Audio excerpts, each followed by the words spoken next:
他声音灿烂，嗓音高亢。他2次面对死亡，却又奇迹般的生存下来。他对歌唱有着哲学般的理解，他是这个世界声音的传奇。当帕瓦罗蒂消失后，他说：“世界3大男高音已经永远逝去。”他成为了当今世界歌剧界硕果仅存的歌唱家。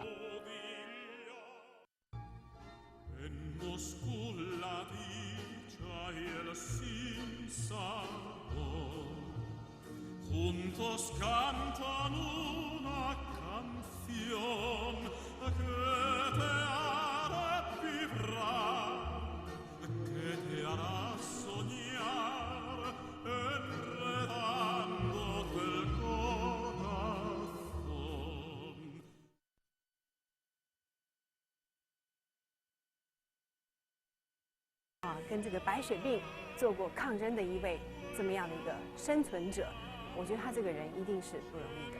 而见到他第一眼的时候，我就发现他真的是从年轻到现在呢，那个娃娃脸，那位帅哥的这个脸庞一直没有变，那一双深邃的眼睛也没有变，就是变了一头白发。那他跟我们谈的时候，也可以感觉到这位射手座的他是一个性情中人，但是在这40年的成名时光当中，他也变得非常的收敛，非常懂得人生的真谛是什么。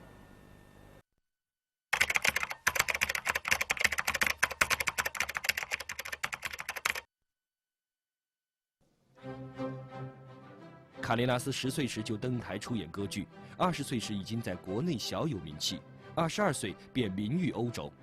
他和著名指挥家卡拉扬合作长达15年之久，世界上几乎所有最著名的演艺舞台都曾留下过他光辉的足迹。其中，他曾多次来到中国进行演出，留下了深厚的中国情结。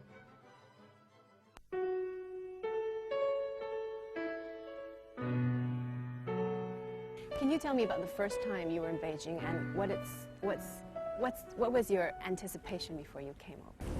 Well, to come to China for people living in the Western world, in Europe or in the United States, it was 10 years ago, the first time I came, a little bit exotic, let's say, for many different reasons. We knew about the tradition in art and in culture and in the Chinese civilization, of course, but it was a very new experience. And the first time I came, I had the possibility and the honor to sing at the People's Hall. Very grand. Yeah, huge place. It was a fantastic experience because the reaction of the audience was very warm, very passionate, very affectionate, and well, I keep a great memory from this very first appearance. 10年前，卡雷拉斯在人民大会堂进行了第1次的中国独唱会。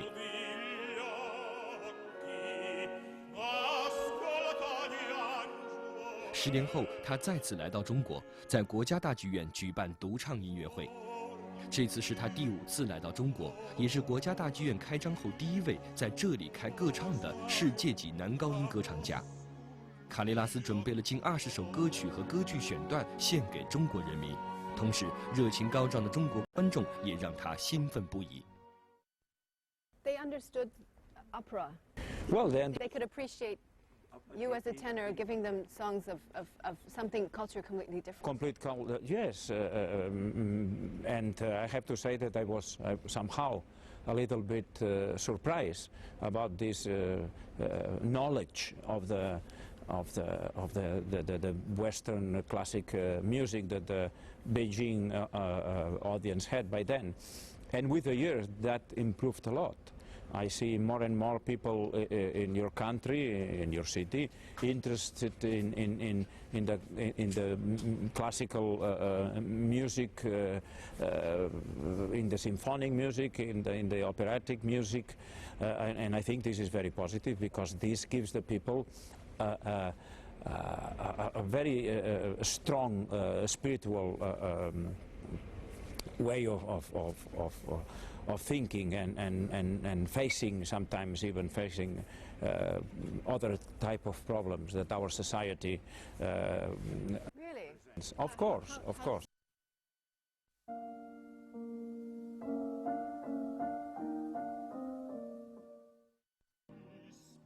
歌剧是西洋音乐舞台上最重要的综合艺术形式，是一种以歌唱为主，并综合以器乐、诗歌、舞蹈等艺术为一体的戏剧形式。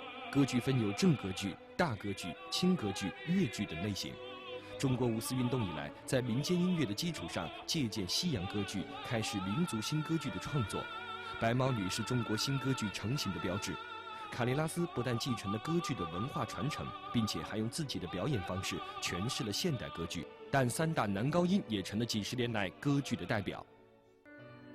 1990年的意大利之下，其实那时候的帕瓦罗蒂与多明戈两人风格与方向上的差距正在日益拉大，不但说不上是朋友，而且眼看即将永难复合。就在这时，卡雷拉斯这位歌声动人、台前台后一般风流的西班牙籍歌手，在罹患白血病之后，却奇迹似的获得康复。作为两个人共同的朋友，也为表达重获新生的喜悦，他邀集了帕瓦罗蒂和多明戈两人一起为癌症孩童募集医疗基金。正是他的从中斡旋，世界三大男高音终于同时放歌，并让三高名震天下。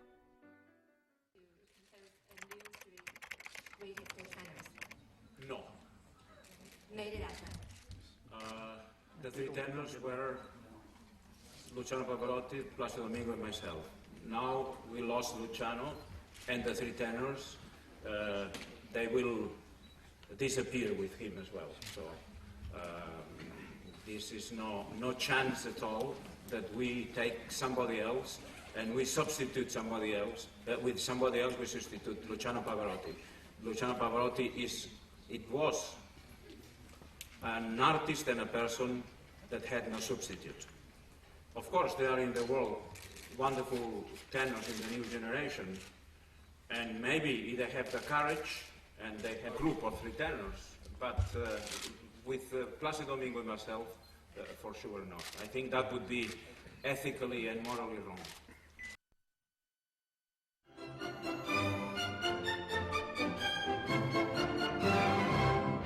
卡雷拉斯让世界三大男高音有了同舞台表演的机会，也让我们领略了三大男高音最有魅力的声音。但作为当今最有魅力的男高音艺术家，卡雷拉斯有着非同一般人的艺术经历和人生经历。他如何从一个农村的孩子成为了艺术大师？下一节我们为您揭晓。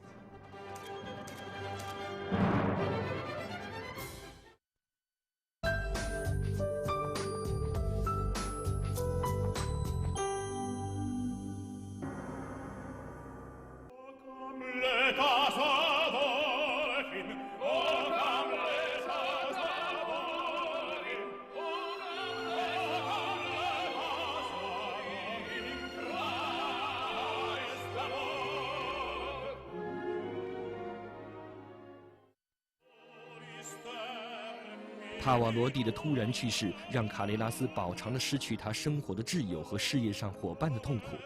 出于对朋友的无限追思，卡雷拉斯不止一次地立下三高永不会重组的誓言。而之所以发出如此感言，恐怕与卡雷拉斯一生中的几次重大经历不无关系，因为卡雷拉斯一生中就曾2次与死神擦肩而过。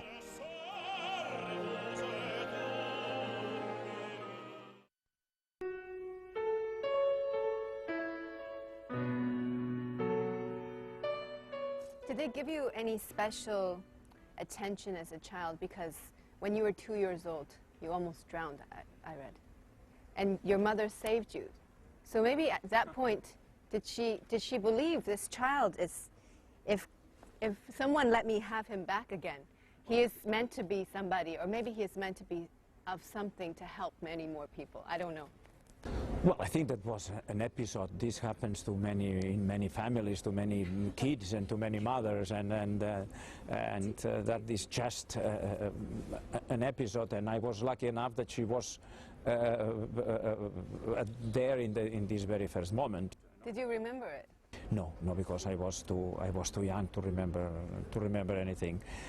But special attention, no. I had a complete normal life, a very, very, very happy time when I was a kid, and when I was a young boy, and then I was a kid, and I was a teenager, and later on, I would wish to everybody in the world, of course to my kids and my grandchildren as well, to have a youth of the same quality that I had, really. It was, I had fantastic friends that I still keep, and I still see often.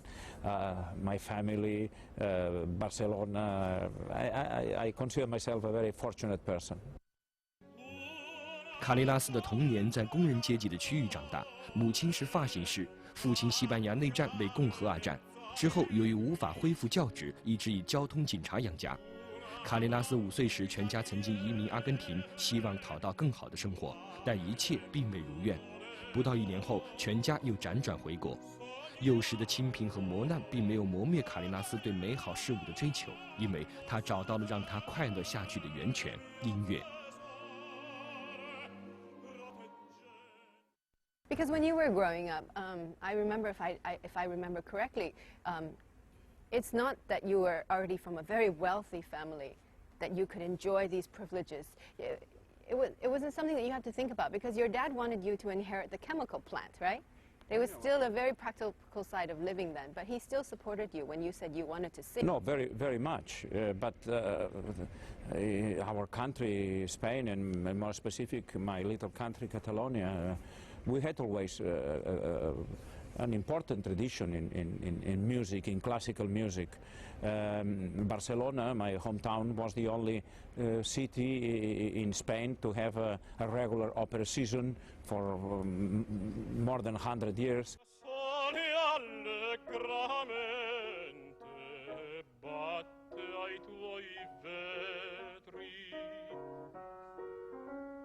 And my family, I wouldn't say they were opera lovers or they were opera goers, etc., but they liked this kind of music. They were aware of this kind of music, and when at the moment I start somehow to have the inquietude to become a musician, to become a singer, they from the very first moment they have been very, very supportive. That was your target. To be a famous singer, to be a good singer, to be a singer that got applause. What was the initial associations with singing? I think that it was the fact of singing. I didn't thought with 7 years old about the applause or about being famous or about traveling around the world, all these kind of things. No, I was probably thinking about the possibility to express myself through my voice. So, and this is why I wanted to become a singer.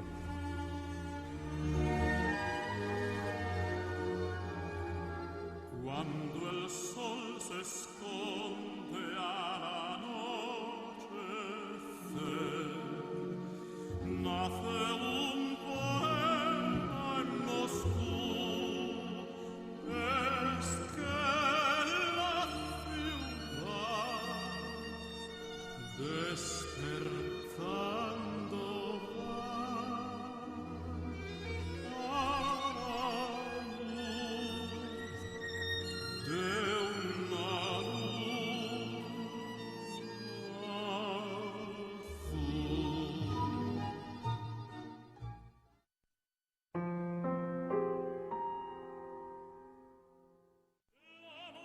从小就胸怀大志的卡雷拉斯，凭借他与生俱来的良好天赋，10来岁就在音乐之路上显露出了巨大的潜力。但在这个年龄，他将面对一个所有的孩子都将面对的一个问题，这个问题很可能将决定他一生的理想和抱负能否继续实现。 Yeah, of course. No, when I was I was 13 or 13, 14 years old, my voice, like it happens to every boy, has changed, and I have been lucky enough that it became a tenor voice. It could have come a baritone or a bass, with all my respects, of course. I mean, it would have been great too, but tenor is you know how it is. Is like the center forward in the football. So. Yes, but also a tough position to play. It is. You're right. You're right. So I had this tenor voice, and I went on studying music, and I started when I was 17 studying a little bit of voice technique, etc., etc. And the moment arrived to make a decision to go on with the singing, or to how to say, to dedicate myself to a much in between brackets serious careers. Yes, yeah.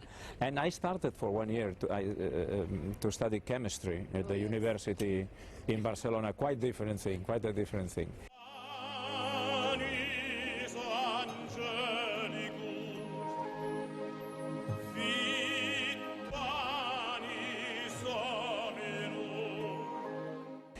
But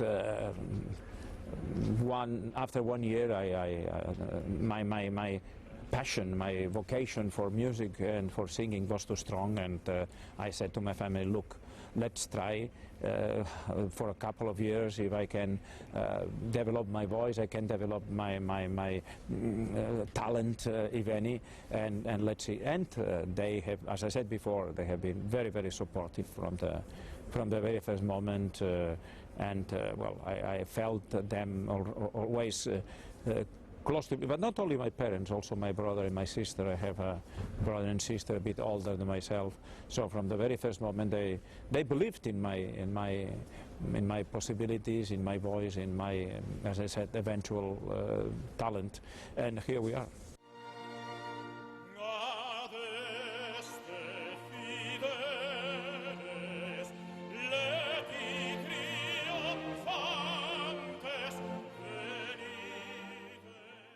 卡雷拉斯22岁时，在巴塞罗那一次偶然的机会，著名女高音卡巴耶听到了他的歌声，对他的音色十分赞赏，并与他合作演唱了《路克莱齐亚波西亚》。1971年，卡雷拉斯以一个意大利威尔第之声歌唱比赛的第1名，结束了他的学生时代，因此而名声大噪的他，开始了他多年的歌唱职业生涯。Because you have very hard schedules, I know, as a singer. You have to protect your voice, but at the same time you have to push it a little bit to get into the personalities of the characters. I mean, what's the drive behind your personal well, besides the help I had from as already said, from my family and my surrounding, let's say, that was very important, of course. I think, and I don't want to sound presumptuous or arrogant saying this, I think that I always knew that I have been born to sing. And that gave me the right determination. That gave me the willpower to fight when the moment arrived, and to work hard, and still now.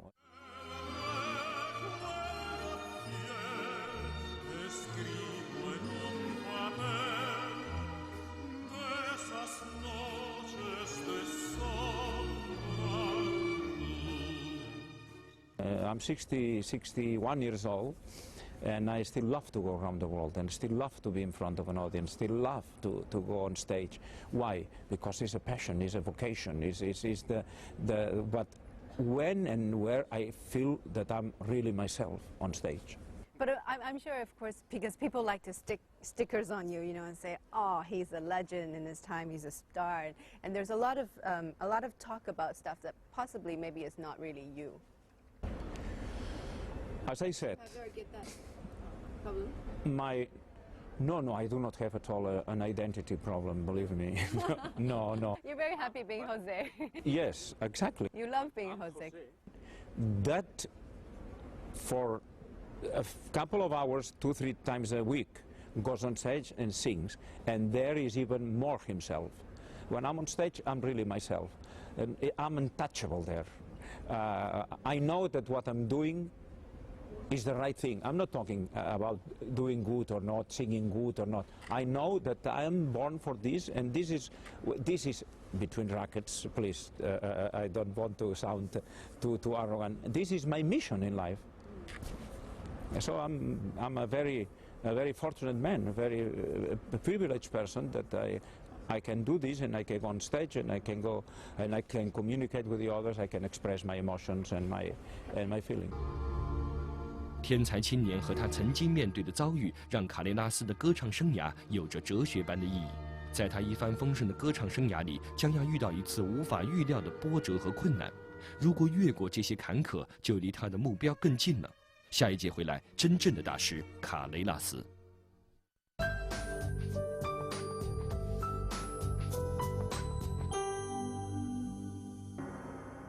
就是他在大剧院这几天这个镜头会上。During your stay in Beijing, this image will be over here. Yes.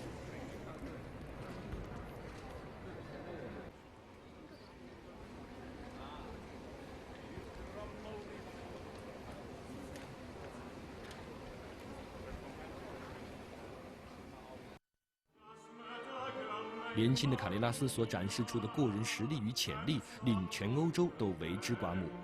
纽约市歌剧院立即与他签订了3年合同。从那时起，声乐界对他的评价就是甜润抒情的男高音，拥有天鹅绒般的嗓音。1976年，卡雷拉斯遇到了后来对自己的事业产生重大影响的指挥大师赫伯特·冯·卡拉扬。Tell us about Van Karajan, because he changed your style. What was it like working with this, they call the emperor conductor, when he invited you to Salzburg? Dream come true, this is what I meant to do, you went over and... Well, I think this is... How did you guys converse and talk about your voice as a developing instrument? I think that Von Karajan, with what any artist in the world would have liked to work with Von Karajan by then. People would have done anything to work with Von Karajan. And when for the first time he invited me for Salzburg, well, it was professionally, it was a very high point in my career. It was a highlight of my career. When Karajan, I was 28 only, so he asked me to sing in Salzburg Festival. 27 I was by the way. Very young and not. Yeah. Maybe you don't even know the power you had with your voice then, with these. No, because I know how difficult it is. I never took anything for granted because I had to work for this, and I consider, as I said myself, a very lucky man. Benedetto sia il giorno, il mese, l'anno, e la stagione, il tempo, l'ora, il punto. So, but somebody like Von Karajan invites you. You think that, well, it's something you cannot refuse. If then he continues inviting you for 15 years, so you think that if Karajan is the top of the profession, I'm lucky enough to be part of it. So that's for sure. Professionally speaking, it was a key moment in my career, I believe. 对于卡拉扬、卡利拉斯充满感激之情。在与卡拉扬合作后，他们的组合渐渐风靡全球。但在1987年，他们不得不停止了15年的合作，因为这一年夏天，卡利拉斯被诊断出患有血癌，而存活几率可能不足10%。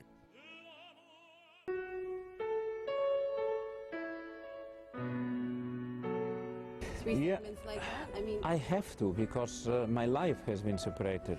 So and the artist walks together with a man. I mean, it's no way to split one to the other. So if I'm changing as a man, I change as an artist. If my life goes through different episodes and circumstances, the artist is also affected. You're right. My professional life has been affected by my personal life, my life experiences. So once you became famous, there was a drive for you. By the time you were 30, you already sang so many operas. You were the male lead, the tenor being lead, of course. And was that something that you consciously tried to do? I'm going to sing so many by a certain time. I'm going to do 78 performances a year. And no, doesn't come like this. No.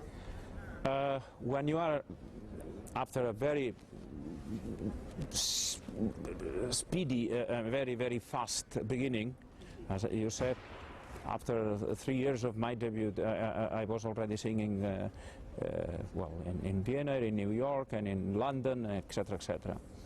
And then you get offers that artistically you cannot refuse. No, really, it's more an artistic matter than anything else.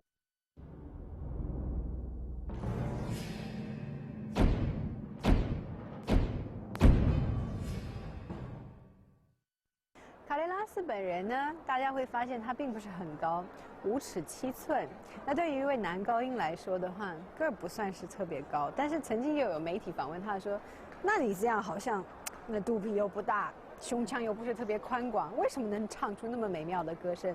他说 ：“Size does not matter， 不是大小的问题。”所以我们看到他在舞台上，不管是站在这个大胖子 Luciano Pavarotti 的旁边，还是看到哪一个这个比较有分量的女高音的旁边，他似乎都能撑得住。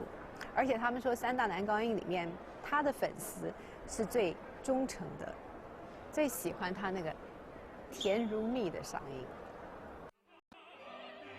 卡雷拉斯在帕瓦罗蒂和多明戈逐渐淡出的时候，当年曾经无限接近死亡的他，却依然活跃在世界各地的舞台上，忙于举办演唱会和制作新专辑。虽然随着年华老去，近几年来他的演唱水平虽然已是今非昔比，但他仍在不断挑战自我。Well, I think that this happens to every artist. That can happen that in the case of a singer, that the conductor tells you you should do this in a different way, or that you give a great performance, it's a great success, the people are very happy, but the press is telling you, maybe that's not what we were expecting, or maybe this is wrong. And I think that even from the critics you can learn. And I think that they are to respect. Who's your favorite critic? I have no favorite critic. Who's your most unfavorite critic? No. Who's your harshest critic? I'd like to know. Who's the one who is the most hard on yourself? I think it's myself. Still you? I believe so. You give yourself a very, very... I think an artist should never be satisfied 100% of what he or she is doing. I think that there is always a way of improving. In the case of a singer, your interpretation of your expression. In the case of a painting, of a painter, or in the case of a writer, I think an artist in general should never be self-indulgent. Should be always critical with himself. 卡雷拉斯美妙的声音不只是为了热爱歌唱而歌唱了，而是在心里有了更多的担当和责任。可以说，卡雷拉斯的歌唱生涯能分3个阶段：从成名前的为自己爱好而唱，到成名后的为荣誉而唱，最后回归到了歌唱的本质，为群众而唱。And when you won the International Verdi Contest, was it like, okay, now I should be famous? Or did you, because then you have a concept of... Yeah, that was the very first step. For love and then singing for maybe possibly glory. Or Yeah, you know how it is. But I think that you don't do it. You want to, first of all, to become a singer. You want to go on stage. As I said before, you want to have the possibility to express yourself. You want to have the possibility to do in life what you love most, which is singing and communicating with the others. And as you said, the glory, the fame, the being, this comes later and is, in my opinion, secondary. Very beautiful. Wow. Match the color of the seats. 他很喜欢的颜色。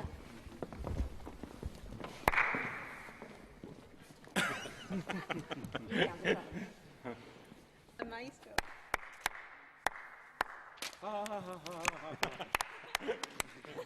It comes back, huh? Comes back the sound. Yeah. Yes.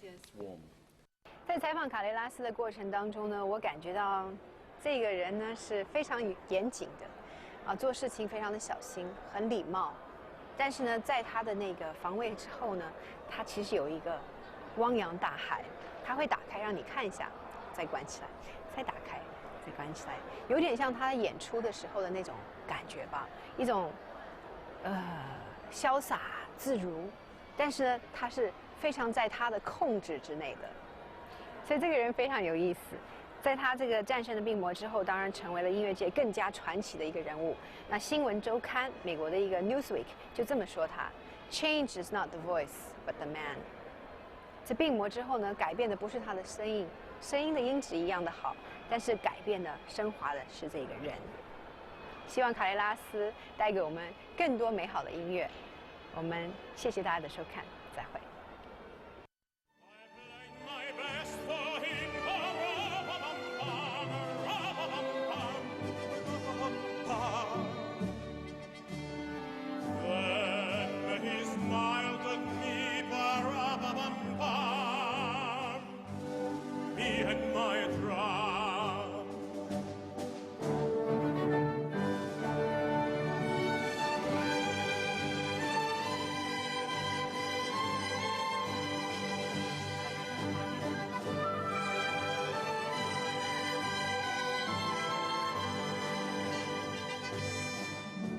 I played for